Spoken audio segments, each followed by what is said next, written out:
स्वागत और आतिथ्य सत्कार के लिए मैं राष्ट्रपति शी का हार्दिक आभार व्यक्त करता हूं।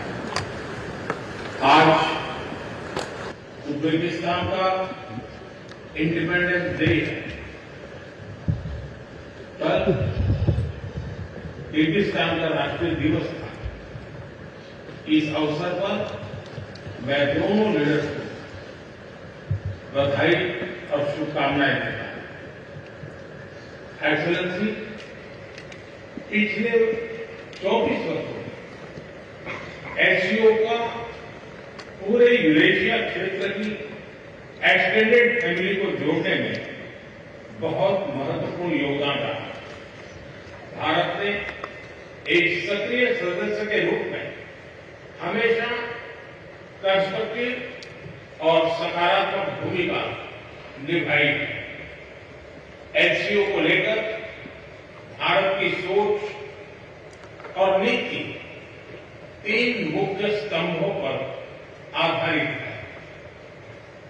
एससीओ, एस सिक्योरिटी, सी कनेक्टिविटी, ओ अपॉर्चुनिटी।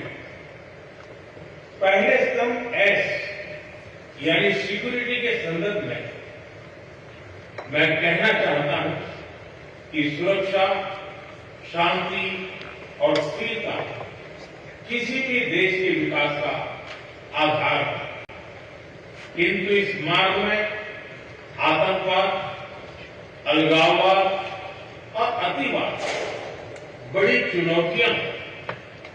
आतंकवाद सिर्फ किसी देश की सुरक्षा ही नहीं बल्कि पूरी मानवता के लिए एक साझा चुनौती है।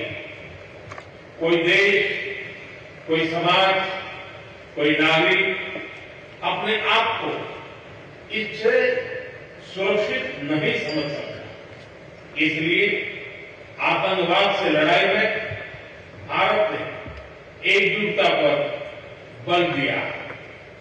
इसमें एससीओ रेट्स की बहुत महत्वपूर्ण भूमिका रही। इस वर्ष भारत ने जॉइंट इंफॉर्मेशन ऑपरेशन को लीड करते हुए अल कायदा और इससे जुड़े आतंकी संगठनों से लड़ने का इनिशिएटिव किया। हमने रेडिकलाइजेशन के विरुद्ध समन्वय बढ़ाने और मिलकर कदम उठाने का भी प्रस्ताव रखा। टेरर फाइनेंसिंग के खिलाफ आवाज उठाई। इसमें मिले समर्थन के लिए मैं आभार व्यक्त करता हूं। एक्सेलेंसी, भारत पिछले 4 दशकों से निर्मम आतंकवाद का दंश झेल रहा है। कितनी ही माताओं ने अपने बच्चे खोए और कितने बच्चे अनाथ हो गए। हाल ही में हमने पहलगाम में टेररिज्म का बहुत ही घिनौना रूप देखा। इस दुख की घड़ी में जो मित्र देश हमारे साथ खड़े रहे, मैं उनका आभार व्यक्त करता हूं। यह हमला केवल भारत की अंतरात्मा पर ही आघात नहीं था, यह मानवता में विश्वास रखने वाले हर देश, हर व्यक्ति को खुली चुनौती थी। ऐसे में प्रश्न उठना स्वाभाविक है, क्या कुछ देशों द्वारा आतंकवाद का खुलेआम समर्थन हमें स्वीकार्य हो सकता है?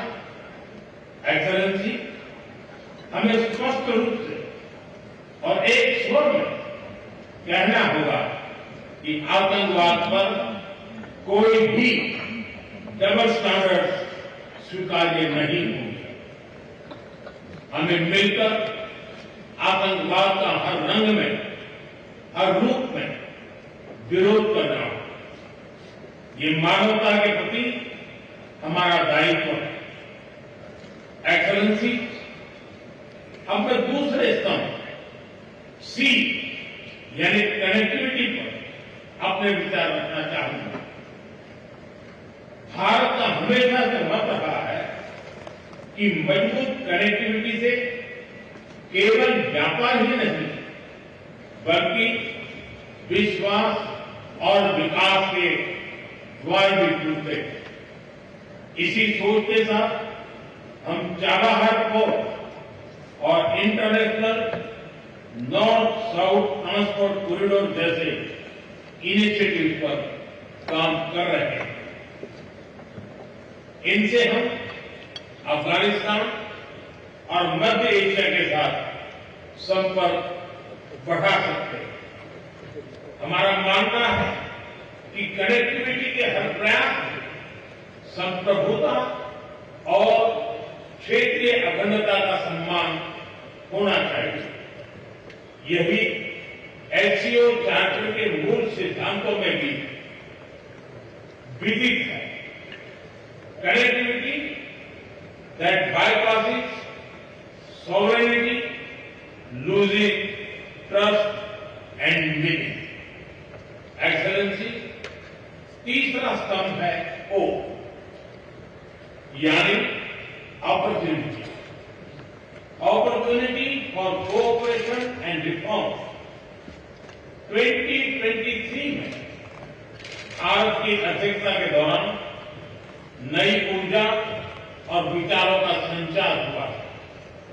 स्टार्टअप्स और innovation, traditional medicine, youth empowerment, digital inclusion और शेयर्ड बुद्धिस्ट हेरिटेज जैसे नए विषयों को अपने सहयोग में जोड़ा। हमारा प्रयास था कि एससीओ को सरकारों के परे भी ले जाए। सामान्य मानवी, यंग साइंटिस्ट, स्कॉलर्स और स्टार्टअप को भी आपस में जोड़े।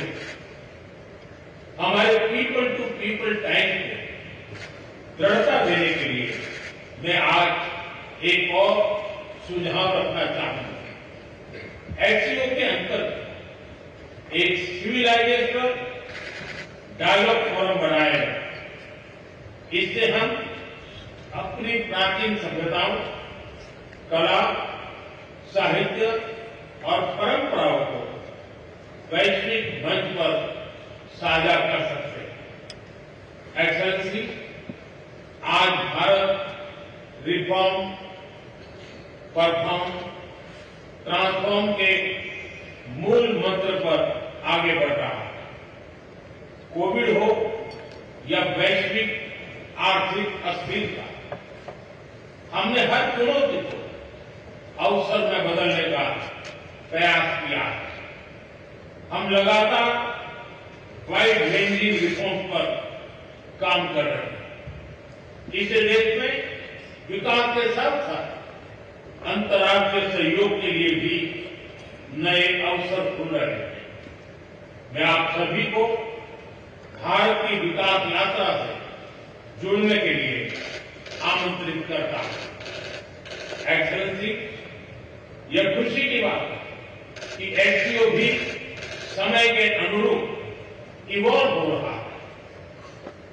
ऑर्गेनाइज्ड क्राइम, ड्रग ट्रैफिकिंग और साइबर सिक्योरिटी जैसे समकालीन चुनौतियों से निपटने के लिए 4 नए केंद्र बनाए जा रहे हैं। हम इस रिफॉर्म ओरिएंटेड माइंडसेट का स्वागत करते हैं। वैश्विक संस्थानों में रिफॉर्म के लिए एससीओ सदस्य आपसी सहयोग बढ़ा सकते हैं। संयुक्त राष्ट्र की 80वीं वर्षगांठ के अवसर पर हम एकमत होकर यूएन रिफॉर्म का आह्वान कर सकते हैं। ग्लोबल साउथ की आकांक्षाओं को आउटडेटेड फ्रेमवर्क में कैद रखना भावी पीढ़ियों के प्रति घोर अन्याय है। नई पीढ़ी के बहुरंगी सपनों को हम पुराने जमाने की ब्लैक एंड व्हाइट स्क्रीन पर नहीं दिखा सकते। स्क्रीन बदलने की होगी। एचसीओ मल्टीलेटरलिज्म और इंक्लूसिव वर्ल्ड ऑर्डर का मार्गदर्शक बन सकता है। मुझे खुशी है कि इस महत्वपूर्ण विषय पर आज एक स्टेटमेंट जारी किया जा रहा है।